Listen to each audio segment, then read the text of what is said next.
Hi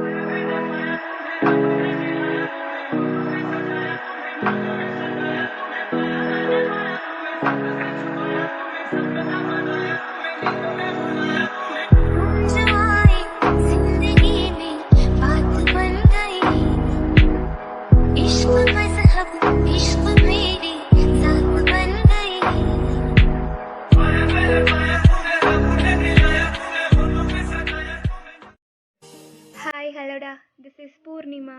first of all ரொம்ப ரொம்ப thanks. நீங்கள் இந்த அளவுக்கு சப்போர்ட் பண்ணுவீங்க நான் கொஞ்சம் கூட எக்ஸ்பெக்ட் பண்ணவே இல்லை. எப்போதுமே இந்த மாதிரி எனக்கு சப்போர்ட் பண்ணிகிட்டே இருங்க. அப்புறம் ஒரு சாரி, ஃபஸ்ட்டு வீடியோ கேப்ஷனில் ஜங்குக் நேம் பதிலாக நான் டேகியாங்னு கொடுத்துட்டேன். I'm so sorry for that. சரி, ஓகே, இப்போ வீடியோக்குள்ளே போகலாம். அதுக்கு முன்னாடி எல்லாருமே ஹெட்ஃபோன்ஸ் எடுத்து வச்சுக்கோங்க. நான் எதுவும் ஓவராக சொல்ல மாட்டேன், இருந்தாலும் நீங்கள் சேஃப்டிக்கு எடுத்து வச்சுக்கோங்க. பின்ன வீட்டில் யாராச்சும் கேட்டு உங்களுக்கு அடி விழுந்துச்சுன்னா பின்ன நீங்கள் என்ன ப்ளேம் பண்ணக்கூடாது. ஓகே, நம்ம இன்றைக்கி அவர் டெஸ்டினி ஜேகேவோட எஃப்எஃப் தான் பார்க்க போகிறோம். லாஸ்ட் வீடியோவில் ஜேகே காலில் பேசிகிட்டு இருக்கும்போது அவன் பேசுகிறத யாரோ கேட்டுட்டு இருந்திருப்பாங்க. அது வரைக்கும் தான் நம்ம லாஸ்ட் வீடியோவில் பார்த்தோம். இப்போ வாங்க அப்படியே கண்டினியூ பண்ணிக்கலாம். நீ எதுக்காக இந்த வீட்டுக்கு வந்திருக்க? ஜேகே திரும்பி பார்க்குறான். பார்த்தா அவன் அம்மா தான் அங்கே நின்றுட்டுருக்காங்க. ஆண்டி, நீங்கள் இங்கே என்ன பண்ணிகிட்ருக்கீங்க? நான் கேட்டதுக்கு மட்டும் பதில் சொல்லு, நீ யார், ஏன் இங்கே வந்திருக்க? ஆண்டி, நீங்கள் எதை பற்றி பேசுகிறீங்க? இங்கே பாரு, நீயா சொல்லிட்டேன்னா அது உனக்கு நல்லது, அதனால் நீயே சொல்லிட்டு. பட் ஆண்டி, நான் எதுவுமே பண்ணலையே. ஜேகே அப்படி பேசிகிட்டு இருக்கும்போதே அவங்க வந்து காலரை பிடிச்சிடுறாங்க. இப்போ சொல்ல போறியா இல்லையா அப்படின்னு ரொம்பவே கோவமாக கேட்குறாங்க. இவனுமே கொஞ்சம் பயந்து போய் கீழே கொஞ்சம் நின்றுட்டுருக்கான். நான் என்ன சொல்லு? குருஜி பொண்ணு லக்ஷ்மியோட பையன்தானா? ஜேகே ஏதோ சொன்னதும் அவன் காலரை விட்டு அவன் கையை எடுத்துடுறாங்க. நீ சொல்கிறத நான் எப்படி நம்புறது? அப்போ ஜேகே அவன் மொபைலை எடுத்து அவங்களுக்கு ஒரு ஃபோட்டோவை காமிக்கிறான். ஆமாம், நம்ம ஜேகேவுமே இந்த ஃபேமிலியில் ஒரு பர்சன் தான். நான் உங்களுக்கு இந்த ஃபேமிலியை பற்றி இன்ட்ரோ கொடுக்கும்போது சொல்லியிருப்பேன், ஃபேமிலியில் ஒரு பொண்ணு இருக்காங்க, அவங்களோட பையன் தான் நம்ம ஜேகே. இப்போ வாங்க நம்ம ஸ்டோரிக்குள்ளே போகலாம். அவங்கள பற்றி நான் ஸ்டோரிக்குள்ளே போக போக நான் இன்னும் டீட்டெயிலாக சொல்கிறேன். அந்த ஃபோட்டோவை பார்த்துட்டு அவங்க ஐஸ்லாம் அப்படியே டியர்ஸாக ஆகுது. அப்போது நீ நிஜமாவே என் லக்ஷ்மி பையன் தானா? ஜேகே ஆமான்னு ஹெட்டை மட்டும் நோட் பண்ணுறான். அவளை மறுபடியும் இந்த ஃபேமிலியோடு சேர்த்து வைக்கிறதுக்காக தான் நீ வந்திருக்கியா? ஆமாம் ஆண்டி. அப்போ அவங்க ஜேகேவோட சிக்ஸை ஹோல்ட் பண்ணிவிட்டு, அவளுக்கு ஒரு பையன் இருக்குன்னு மட்டும் தெரியும், ஆனால் பார்த்ததில்ல. பட் நீ என் முன்னாடி தான் இருந்திருக்க, ஆனால் என்னால் உன்னை கண்டுபிடிக்க முடியல. ஜேகே இவங்க சொல்கிறதெல்லாம் அப்படியே கேர்ஃபுல்லாக கேட்டுட்ருக்கான். Sorry JK. ஆண்டி ப்ளீஸ் சாரியெல்லாம் சொல்லாதீங்க, இட்ஸ் ஓகே. லக்ஷ்மி எப்படி இருக்கா? நல்லா இருக்காங்க. ஜேகே, நீ இங்கே இருக்கும்போது ரொம்ப கேர்ஃபுல்லாக இருக்கும். இந்த டைம் இருந்த மாதிரி இருக்கக்கூடாது, புரியுதா? Okay aunty. சரி, அப்போது நான் கிளம்புறேன் அப்படின்னு சொல்லிட்டு அவங்க இடத்த விட்டு கிளம்பிடுறாங்க. ஆஃப்டர் 50 minutes கொஞ்சம் ஃப்ரெஷ்ஷர் வாங்கலான்னு சொல்லிட்டு ஜேகே மாடிக்கு போகிறான். அங்கே போய் பார்த்தா தான் தெரியுது நீங்கள் அங்கே யோகா பண்ணிகிட்ருக்கீங்க. ஸோ அவனுமே பார்க்குறான் நீங்கள் என்னென்ன பண்ணிகிட்ருக்கீங்கன்னு. கொஞ்சம் நேரம் கழித்து உங்கள் பின்னாடி வந்து அவங்க ரைட் சைட் ஷோல்டரை பேட் பண்ணுறான். நீங்கள் யாரடா இது நம்மளை இப்போ டிஸ்டர்ப் பண்ணுறாங்கன்னு சொல்லிட்டு நீங்கள் பின்னாடி திரும்பிட்டீங்க. நாங்கள் யாருமே இல்லை. முன்னாடி திரும்பி பார்த்தா அங்கே ஜேகே முன்னாடி நின்றுட்டுருக்கான். உங்களுக்கு ஜர்க் ஆகிடுது, ஏன்னா அவள் அவ்வளோ க்ளோஸாக நின்றுட்டுருக்கான். இங்கே பின்னாடி போகலான்னு பார்க்கும்போது அவன் அவங்க வெஸ்ட்டில் கை வச்சு க்ளோஸாக இழுக்கிறான். என்ன பண்ணுற? விட்டு. ஏன்? எதுவுமே நல்லா தானே இருக்குது. நீ விட்டு போறியா இல்லை நான் தாத்தாவை கூப்பிட்டுப்பா? இப்போ யார் உன்னை வேணான்னு சொன்னது? தாராளமாக கூப்பிட்டு. பட் ஒரு விஷயத்தை மட்டும் இன்னும் நல்லா ஞாபகம் வச்சுக்க, அந்த ஃபோட்டோ எல்லாமே இன்னும் என்கிட்ட தான் இருக்குது. என்ன பிளாக்மெயில் பண்ணுறியா அப்படின்னு சொல்லிட்டு அவன் க்ரிப்பில் இருந்து வெளியே வரதுக்கு ரொம்பவே ட்ரை பண்ணுறீங்க. ஆனால் அவங்க எல்லா ட்ரையுமே ஃபெயிலில் தான் போய் முடியுது. ஏன்னா அவன் அவ்வளோ ஸ்ட்ராங்காக இருக்கான். என்னை விட போறியா இல்லையா அப்படின்னு சொல்லிகிட்டு இருக்கும்போது ஜேகே அவன் கையை அவங்க டாப்புக்குள்ளே கொண்டு போகிறான். நீங்கள் சடன் மூவை பார்த்து ஸ்டன்னாகி நின்றுட்டுருக்கீங்க. அப்போ அவன் உங்களை இன்னுமே க்ளோஸாக இழுத்து உங்கள் ஃபேஸ்க்கு க்ளோஸாக வரான். இப்போ உங்கள் 2 பேருக்குள்ளேயும் கொஞ்சம் கூட கேப்பே இல்லை. அவன் கையால் உங்கள் வெஸ்ட்டில் அப்படியே ப்ளே பண்ணிகிட்டே வரான். அவன் ஹார்ட் ப்ரீத் உங்கள் லிப்பில் படும்போது தான் நீங்கள் ரியாலிட்டிக்கு வந்து அவனை தள்ளி விட்டுறீங்க. உங்கள் சிக்ஸ்லாம் அப்படியே பிங்க் கலரில் இருக்குது. அவனுமே அதை நோட்டீஸ் பண்ணிட்டு உங்கள் கிட்ட வரலான்னு ட்ரை பண்ணுறான். இது தாண்டா சான்ஸ்ன்னு சொல்லிட்டு நீங்கள் அங்கேருந்து குட்டு குட்டுன்னு ஓடிடுறீங்க. நீங்கள் ஓடுறத பார்த்து சிரிச்சிட்டே க்யூட்டுன்னு சொல்லிட்டு அவனுமே ரூமுக்கு போயிடுறான். மீன்வாயில் இந்த சைடில் பார்த்தா நம்ம தாத்தா கூட 5 பேர் சண்டை போட்டிருப்பாங்கல்ல, அவங்க ஒரு பிளேஸுக்கு போகிறாங்க. அங்கே ஒருத்தனை கட்டி வச்சு பயங்கரமாக அடிச்சிட்ருக்காங்க. அவன் பக்கத்துலேயே ஒருத்தன் சேர் போட்டு உட்காந்துருக்கான், அவன் கையில் சிகரெட்டோட. அவன் அடி வாங்குறத பார்த்து ஒரு பேத்திக் மாதிரி சிரிச்சிட்ருக்கான். அப்போ இவங்க 5 பேரும் பக்கத்தில் போகிறாங்க. அண்ணா. அப்போது அவன் இவங்களை பார்த்துட்டு என்ன அப்படின்னு ரொம்பவே ரூடாக கேட்குறான். அண்ணா நாங்கள் எவ்வளவோ ட்ரை பண்ணோம், ஆனால் என்ன? அப்போ அவங்க ஒருத்தர் வந்து எல்லாத்தையும் தடுத்துட்டான். யாரடா அவன்? தெரியலண்ணா. எவ்வளோ ஒருத்தனை சமாளிக்க முடியல, வெக்கமா இல்லை உங்களுக்கு அப்படின்னு ரொம்பவே கோவமாக கத்துறான். இவங்க 5 பேரும் தலை குனிஞ்சிட்டு நின்றுட்டுருக்காங்க. அப்போது அந்த பிளேஸுக்கு ஒருத்தனை தரன்னு இழுத்துட்டு வராங்க. அண்ணா இவன் தான் இங்கே நடக்கிறது எல்லாத்தையுமே அந்த வீட்டில் போய் சொல்லிட்டு இருக்குது. ஓ அப்போ அது நீதானா? அண்ணா என்னை போக விட்டுருங்க. உன்னை விட்டுறேன், ஆனால் உன் உடம்புல இருந்த உயிர் போனதுக்கு அப்புறமா தான். அப்படி சொல்லிட்டு அவன் கையில் இருந்த சிகரெட்டை அவன் செஸ்டில் வச்சு அப்படியே ப்ரெஸ் பண்ணுறான். அவனுமே வலி தாங்க முடியாமல் பயங்கரமாக கத்துறான். அப்போ அவன் அவனோட கையை எடுத்து பக்கத்தில் இருக்க டேபிளில் வச்சு ஒரு பெரிய ஆணியை எடுத்து அப்படியே அவன் கையில் குத்துறான். அந்த ஆணி ரொம்பவே ஷார்ப்பாக இருக்குது. இப்போ சொல்லு, அந்த பையன் யார்? எனக்கு எதுவும் தெரியாது அப்படின்னு அவன் சொல்லிகிட்டு இருக்கும்போதே இவன் அந்த ஆணியை இன்னுமே டீப்பாக ப்ரெஸ் பண்ணுறான். அவன் கையிலேருந்து நிறையவே பிளட் வெளியே வருது. அவன் அவ்வளோ கெஞ்சுறான். ஆனால் இவன் அவன் மேலே கொஞ்சம் கூட மெர்சி காமிக்காமல் அடுத்து கத்தி எடுக்கிறான். இப்போ சொல்கிறியா இல்லை என் கையாலேயே சாகுறியா? அண்ணா நீங்கள் யாரை பற்றி? அவன் அந்த வேர்டை கம்ப்ளீட் பண்ணுறதுக்குள்ளேயுமே அவன் அந்த கத்தியால் அவன் ஸ்டொமக்லேயே குத்திடுறான். லாஸ்ட்டாக உனக்கு ஒரு சான்ஸ் தரேன், சொல்கிறியா இல்லை? சொல்லிடுறேன். சொல்லு, யார் அவன்? அந்த ஃபேக்ட்ரி ப்ராப்ளமை சால்வ் பண்ண வந்த ஆஃபீஸர் தான். ப்ளீஸ் நான் தான் சொல்லிட்டேன்ல, என்ன விட்டுருங்க. விட்டுட்டா போச்சு அப்படின்னு சொல்லிட்டு ஒரு நைஃப் எடுத்து அவன் நெக்கை அப்படியே கட் பண்ணிடுறான். அவ்வளோதான், அவன் இந்த இடத்துலயே இறந்துடுறான்.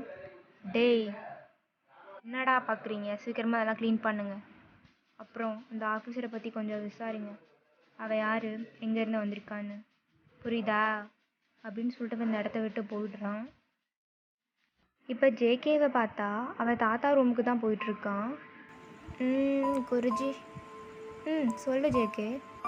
எனக்கு இதுக்கு முன்னாடி இந்த கேஸை இன்வெஸ்டிகேட் பண்ண ஆஃபீஸரோட அட்ரஸ் வேணும். ஆனால் ஜேகே அவர் அட்ரஸ் நீ ஏன் கேட்குற? இந்த கேஸை பற்றி அவர்கிட்ட கொஞ்சம் இன்வெஸ்டிகேட் பண்ணணும். ஓ அப்படியா? அப்படியே தாத்தாவுமே ஜேகேக்கு அவனோட அட்ரஸை சொல்கிறாரு. அவனும் எவ்வளோ கஷ்டப்பட்டு கடைசியாக அந்த வீடு அட்ரஸை கண்டுபிடிச்சிடுறான். அந்த வீட்டுக்கு போய் காலிங் பெல்லை ப்ரெஸ் பண்ணுறான். அப்போ அந்த வீடு டோரை யாரோ வந்து ஓப்பன் பண்ணுறாங்க. யார் நீங்கள்? இது ரவி சார் வீடு தானே? ஆமாம் நான் தான் சார். கொஞ்சம் உள்ளே போய் பேசலாமா? அப்போ அந்த பர்சனும் கொஞ்சம் யோசிச்சுட்டு வாங்க. அப்போ 2 பேரும் உள்ளே போய் சோஃபாவில் உட்காடுறாங்க. இப்போ சொல்லுங்கள், உங்களுக்கு என்ன வேணும்? சார் இப்போ நான் தான் அந்த ஃபேக்ட்ரி கேஸை எடுத்திருக்கேன், அதான் அதை பற்றி உங்ககிட்ட கொஞ்சம் இன்வெஸ்டிகேட் பண்ணலான்னு வந்தேன். அப்போ அந்த ஆஃபீஸர் அந்த இடத்த விட்டு எழுந்துச்சு, நீங்கள் இந்த விஷயத்தை பற்றி தான் பேசணுன்னு வந்தீங்கன்னா தயவு செஞ்சு இங்கேருந்து கிளம்பிடுங்க. அப்போ ஜேகேஎம் அந்த பிளேஸ்லேருந்து எழுந்துச்சு. பட் சார் நான் சொல்கிறத கொஞ்சம் கேளுங்க. போதும் சார், நான் பட்ட கஷ்டம் எல்லாமே போதும், அங்கே பாருங்க சார் அப்படின்னு வாழை பாயிண்ட் பண்ணுறாரு. ஜேகேவுமே பார்க்குறான். அங்கே ஒரு குட்டி பையன் ஃபோட்டோலாம் மாலை போட்டிருக்காங்க. அவன் என்னோட பையன்தான். நானுமே உங்களை மாதிரி தான் இந்த ஊருக்காக ரொம்பவே போராடணும். ஆனால் அதுக்கு எனக்கு கிடைச்ச ப்ரைஸ் என்ன தெரியுமா? என் பையனோட உயிர். என் கண்ணு முன்னாடி தான் அவனை கொலை பண்ணாங்க. ஆனால் என்னால் எதுவுமே பண்ண முடியாமல் ஹெல்ப்லெஸ் தான் நின்றுட்டுருந்தேன். இப்போ எனக்குன்னு இருக்கிறது என்னோடய ஒய்ஃப் மட்டும்தான். அவளையுமே என்னால் இழக்க முடியாதுன்னு சொல்லிட்டு அவங்க அழுகிறாரு. சார் எனக்கு புரியுது நீங்கள் எவ்வளோ கஷ்டப்படுறீங்கன்னு, பட் நீங்கள் மற்றவங்களையும் கொஞ்சம் பாருங்கள். இந்த ஃபேக்ட்ரி மட்டும் இந்த ஊருக்கு வந்துச்சுன்னா எவ்வளோ குடும்பம் கஷ்டப்படும். இன்றைக்கி உங்கள் பையனுக்கு நடந்த மாதிரி நாளைக்கு இன்னொரு குழந்தைக்கு நடக்காதுன்னு என்ன நிச்சயம்? கொஞ்சம் யோசிச்சுங்க சார். அவருமே கொஞ்ச நேரம் யோசிக்கிறாரு. சரி சார், உங்களுக்கு என்ன வேணும் கேளுங்க. ரொம்ப தேங்க்ஸ் சார் அப்படின்னு 2 பேரும் பேச ஆரம்பிக்கிறாங்க. After 1 hour, I am glad to meet you JK. Meet you sir. உங்களுக்கு எந்த ஹெல்ப் வேணாலுமே எனக்கு இன்ஃபார்ம் பண்ணுங்கள். Sure sir. ஓகே, டைம் ஆச்சு, நான் அப்போ கிளம்புறேன் அப்படின்னு ஜேகேவும் அந்த இடத்த விட்டு கிளம்பிடுறான். டேரெக்டாக வீட்டுக்கு தான் போகிறான். வீட்டுக்கு போயிட்டு அவன் ரூமுக்கு தான் போகிறான். போய் கொஞ்சம் பேப்பர்ஸ்லாம் செக் பண்ணிகிட்ருக்கான். அப்போ யாரோ அவன் டோரை வந்து நாக் பண்ணுறாங்க. உள்ளே வாங்க. அப்போ தாத்தா தான் உள்ளே வராங்க. குருஜி, போன வேலை என்னாச்சு ஜேகே? அந்த ஆஃபீஸரை மீட் பண்ணியா? மீட் பண்ணேன் குருஜி. நீங்கள் எதை நினச்சும் கவலைப்படாதீங்க, நான் எல்லாத்தையும் பார்த்துக்கிறேன். ஆனால் எனக்கு உன்னை நினச்சி தான் கவலையாக இருக்குது. நீ இங்கே இருக்கிற ஒவ்வொரு சங்கடமே ஜாக்கிரதையாக இருக்கணும். ஏன்னா அவங்க அவ்வளோ கெட்டவங்க. குருஜி, நீங்கள் கவலைப்படாதீங்க, நான் பார்த்துக்கிறேன். சரி, எனக்கு கொஞ்சம் வேலை இருக்குது, நான் உன்னை அப்புறமா பார்த்து பேசுகிறேன் அப்படின்னு சொல்லிட்டு தாத்தாவுமே அங்கேருந்து போயிடுறாங்க. அப்படியே டைம் ஸ்கிப் ஆகுது. இப்போ ஈவினிங் டைம். தாத்தா பாட்டியை தவிர மற்றபடி எல்லாருமே வீட்டுக்கு பின்னாடி தான் உட்காந்துருக்காங்க.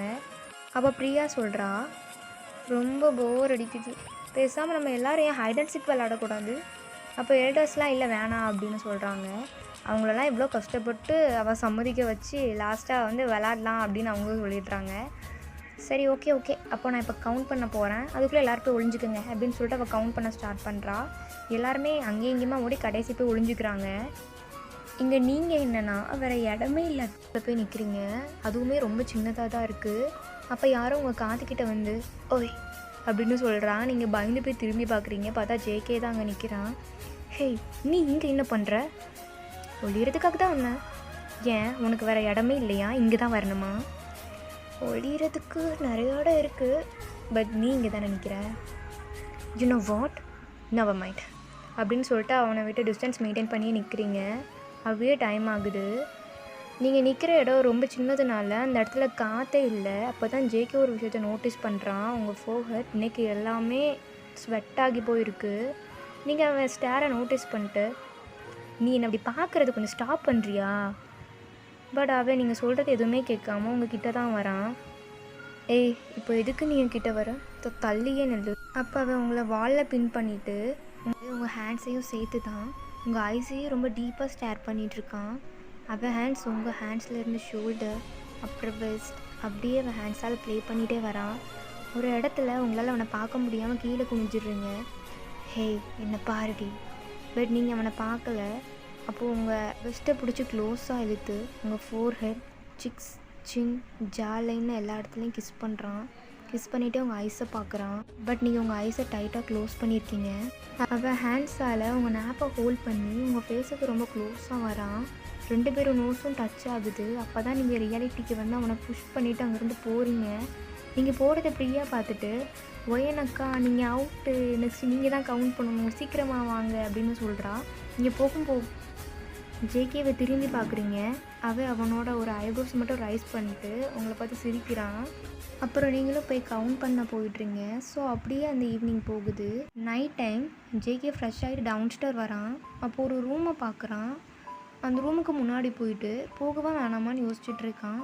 ஏன்னா அவன் இந்த வீட்டுக்கு வந்த நாள்லேருந்தே பார்க்குறான் இந்த ரூமை யாருமே யூஸ் பண்ணல, எப்போதுமே லாக் ஆகி தான் இருக்குன்னு.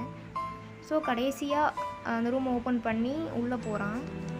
பார்த்தா நிறைய பேர் ஃபோட்டோ மாட்டியிருக்காங்க. அவங்க ஃபோட்டோஸ்லாம் மாலை போட்டிருக்காங்க.